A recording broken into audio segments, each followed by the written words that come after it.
Picture this. You walk into a room and it's like someone hit the mute button. Conversations stutter to a halt, smiles flicker, then fade. Someone shifts in their seat, suddenly fascinated by their phone. You haven't said a word, haven't done anything out of the ordinary, but the air feels heavier, like you've just dropped an invisible bomb. You're left standing there wondering, what just happened? Did I do something wrong? Spoiler alert, you didn't. It's not your words, your outfit, or your vibe. It's your aura, that invisible, electric energy you carry that speaks louder than anything you could ever say. And for some people, that energy is downright terrifying. Now, before you start thinking this is some woo-woo nonsense about glowing lights or mystical vibes, let's get one thing straight. This isn't about rainbows or chakras. This is about the raw psychological power of who you are at your core. A concept Carl Jung, the legendary Swiss psychologist, spent his life unpacking. Jung didn't see your aura as some ethereal glow. He saw it as a psychic force, silent, potent energy shaped by your thoughts, your emotions, and, most importantly, your unconscious. It's the vibe you give off without even trying, the kind of presence that makes people sit up, shut up, or scatter. And when you've done the hard work of facing your inner self, your fears, your shadows, your truths, that aura becomes something else entirely. It becomes a mirror, a challenge, a wake-up call. And not everyone's ready for that. So, what's going on here? Why do people act weird around you? Why do they pull away, get defensive, or avoid you altogether when you're just being you? In this video, we're diving into 10 signs your aura scares people without you knowing, inspired by Carl Jung's profound insights into the human psyche. These aren't signs that you're broken or too much. They're signs that you're rarer walking, talking force of authenticity in a world that's addicted to masks. And yeah, that scares people. Not because you're mean or aggressive, but because your energy holds up a mirror to their insecurities, their fears, and the parts of themselves they've spent years trying to hide. So, buckle up. Let's unpack these signs, explore Jung's wisdom, and figure out why your aura might be shaking up the room and why that's a gift, not a curse. Sign 1. Your presence shifts the room's energy. Ever notice how the mood changes the second you walk in? It's like you're a human weather system, and your arrival just brought a storm. People get quiet, they fidget. Someone who was laughing a second ago suddenly looks like they're solving a math problem in their head. You're not trying to steal the spotlight, you're just there, existing. But your presence? It's like a tidal wave, and people feel it. Carl Jung believed that every person radiates a unique psychic energy, what he called the unconscious transmission of the self. This isn't about what you say or do, it's about what you are. Your thoughts, your emotions, your inner work, they all create a kind of invisible signal that others pick up on before you even open your mouth.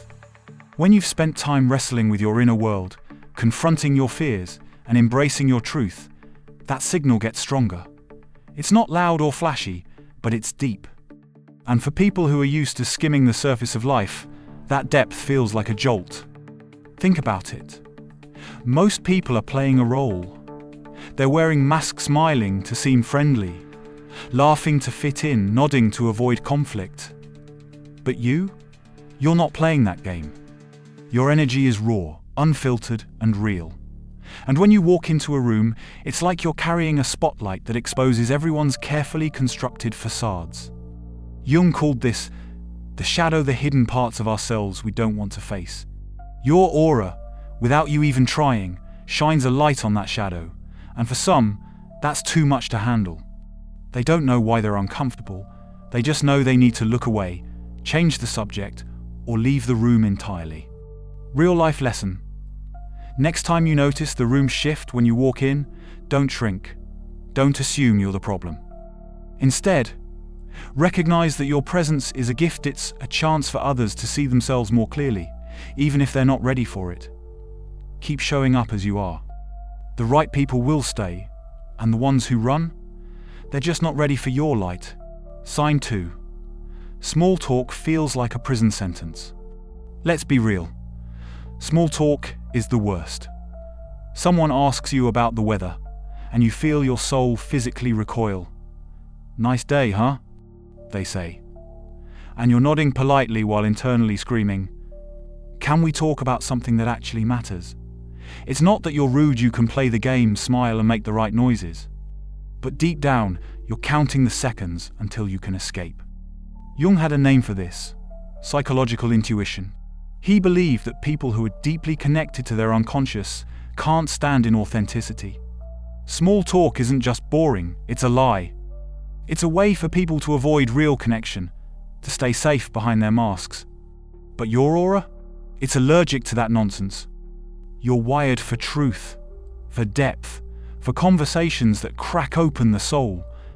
And when you're stuck in a shallow chat about traffic or television shows, your energy sends a signal. This isn't enough. People feel that, even if you don't say it out loud. They sense you're not buying their script, and it makes them nervous. Here's the kicker. You're not judging them. You're not sitting there thinking, "Wow, this person's so boring." You just want something real. You want to talk about dreams, fears, the meaning of life, anything that cuts through the noise. But for most people, that's terrifying. They've spent their lives perfecting the art of small talk to avoid those deeper waters. Your aura, with its quiet demand for authenticity, feels like a challenge to their comfort zone. So they might label you as standoffish, intense, or hard to talk to.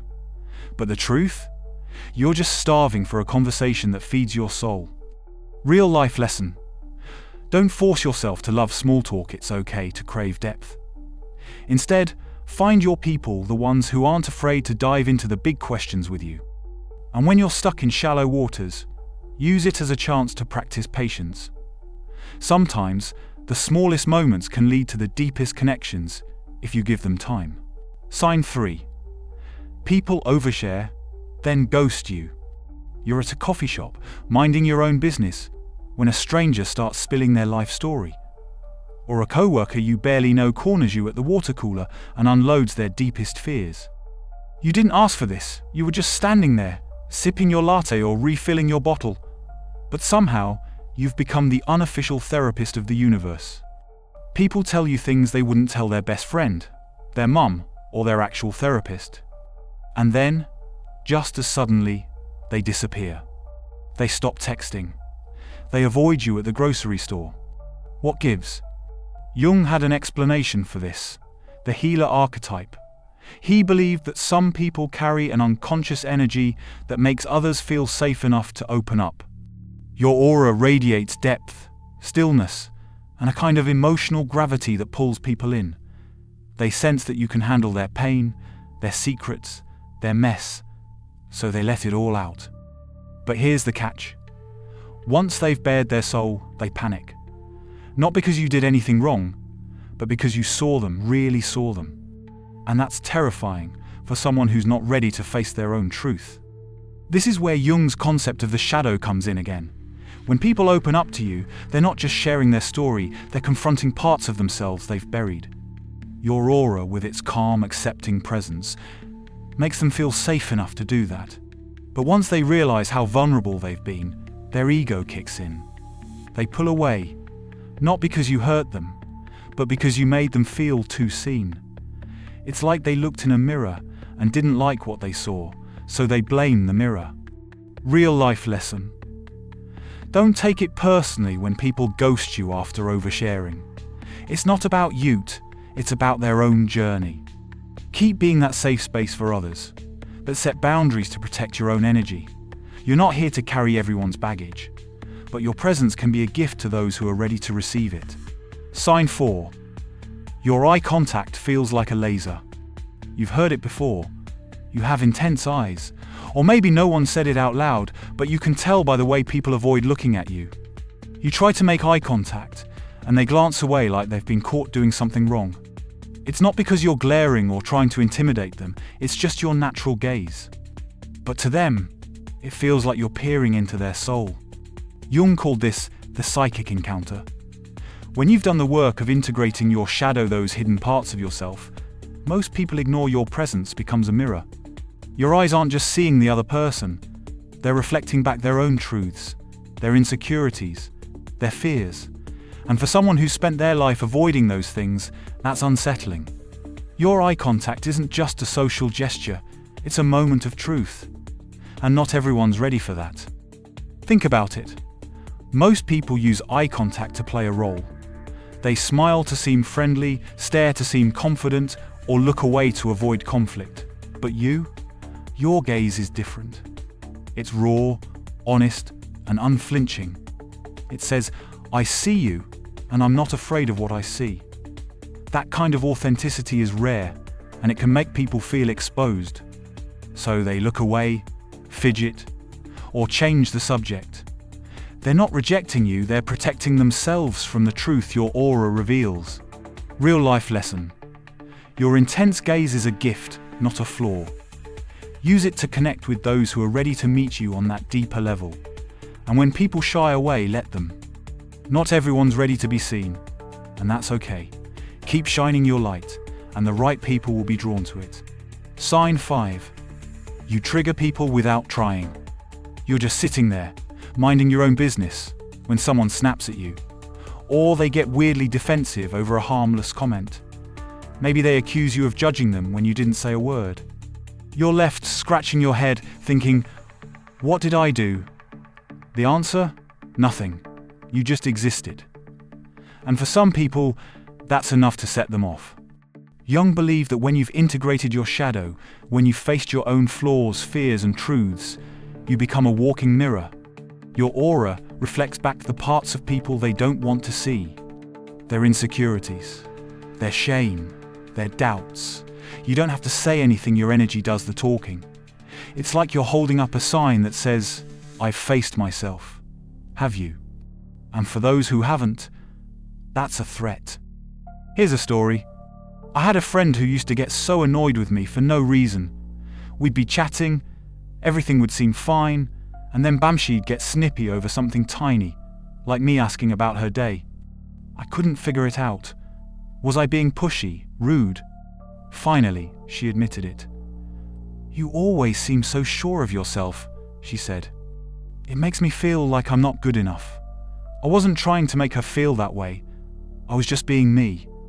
But my confidence, my clarity, was reflecting back her own self-doubt. That's the power of your aura. It doesn't just exist, it reveals. Real life lesson. When someone reacts strongly to you, it's rarely about you. It's about what your presence stirs up in them. Don't dim your light to make others comfortable. Instead, use these moments to practice compassion both for them and for yourself. You're not here to fix anyone, but your energy can inspire those who are ready to grow. Sign 6. You see through people's masks. You've always had a knack for spotting fakes. The fake laugh, the forced smile, the I'm fine when someone's clearly falling apart, you see it all. It's not that you're judgmental, it's just that you can't not see it. It's like you've got X-ray vision for people's souls, and that makes them nervous. Jung called this psychological wholeness. When you've done the work of integrating your shadow, you develop a kind of sixth sense for inauthenticity. You can feel when someone's hiding something, when their words don't match their energy, when they're playing a role to fit in. And your aura? It sends a signal. I see you. Not in a creepy way, but in a way that says, you don't have to pretend with me. But here's the thing, most people want to pretend. Their masks are their armor, and your ability to see through them feels like a threat. I remember this one time at a party. Everyone was laughing, clinking glasses, doing the whole life is great performance. But there was this one guy in the corner, smiling along, but his eyes were screaming something else. I didn't say anything, but I caught his gaze, and for a split second, he looked panicked. Later, he pulled me aside and said, "You're kinda scary, you know that? It's like you can read minds." I wasn't reading his mind, I was just picking up on the energy he was trying to hide. That's what your aura does. It cuts through the noise and gets to the truth. Real life lesson.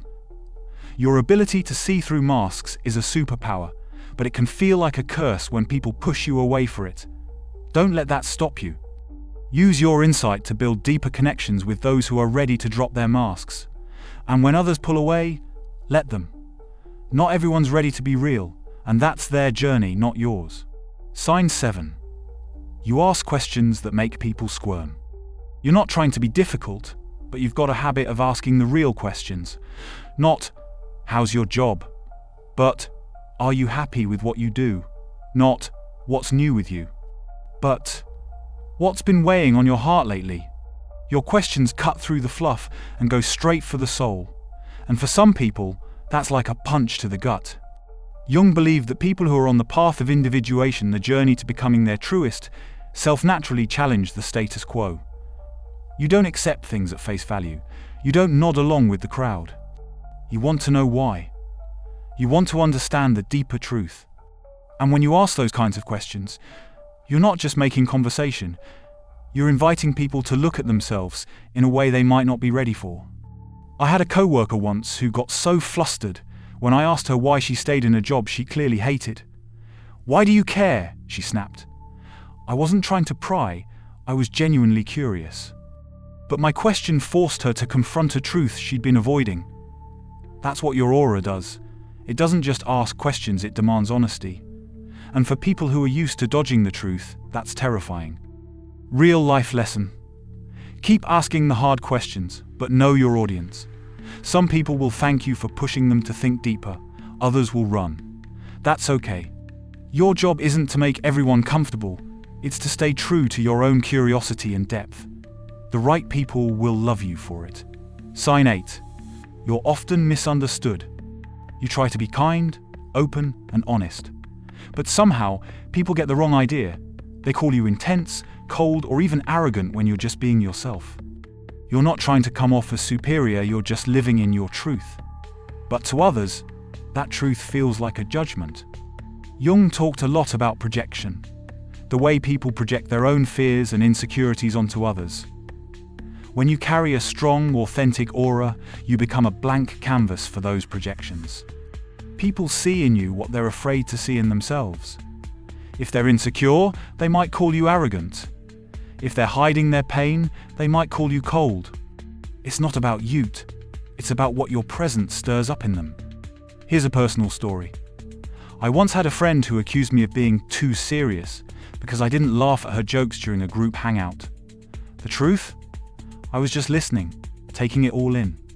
But to her, my silence felt like judgment. She later admitted she felt insecure around me because I seemed so together. I wasn't together, I was just being me. But my aura, my presence, made her confront her own doubts. That's the power of your energy. It doesn't just exist, it reveals. Real life lesson.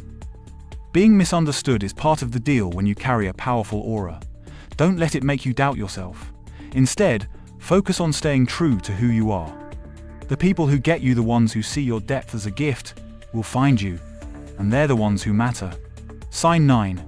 You intimidate people in power. You've probably noticed this one.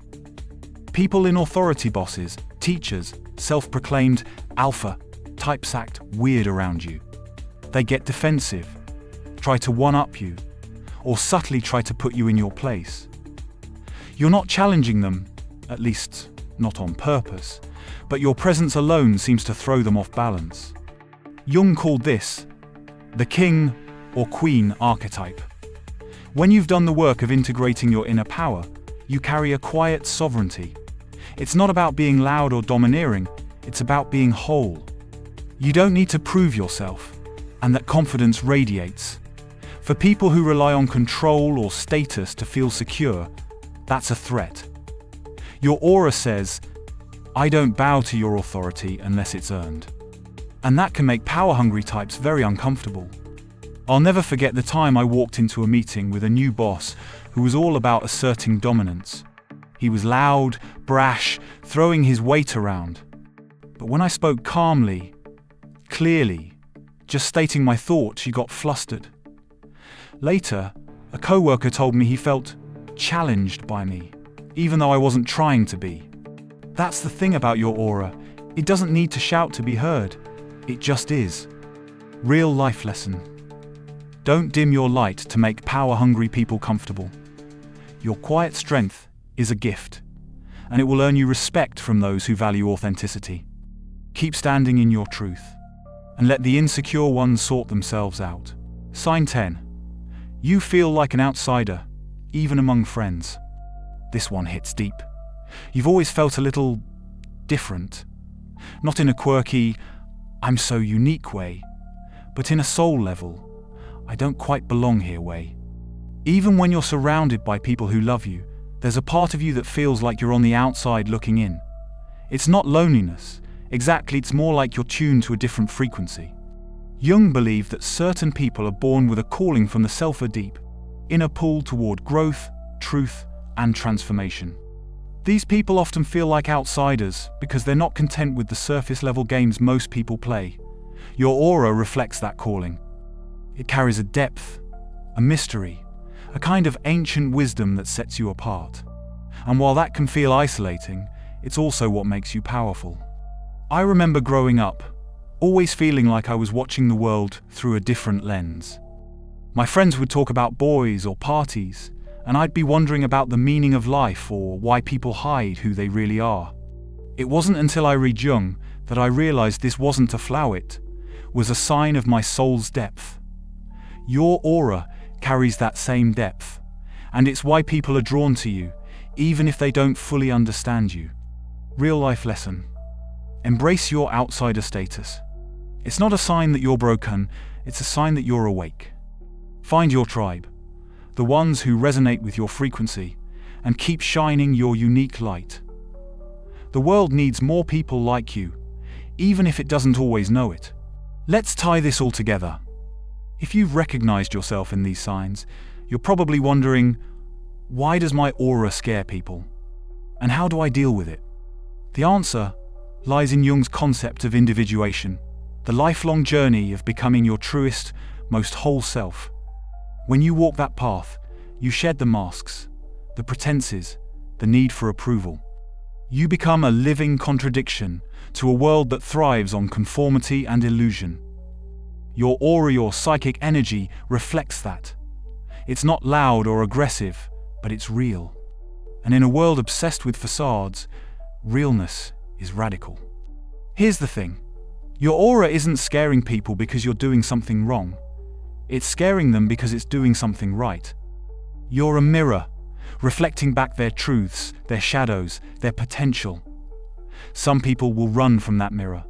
They'll call you intense, weird, or too much. They'll pull away, gossip, or try to dim your light. But others, the ones who are ready, they'll see you as a beacon, a reminder of what's possible when you dare to be fully yourself. Jung once said, "The privilege of a lifetime is to become who you truly are." That's your journey. It's not easy. It's lonely at times. It means walking through life misunderstood, carrying an energy that shakes things up without you even trying. But it's also a gift. Your aura isn't just energy, it's a call to truth, a signal to others that there's more to life than the surface. And while some will flinch in your presence, the ones who stay, the ones who see your depth and embrace it, those are your people.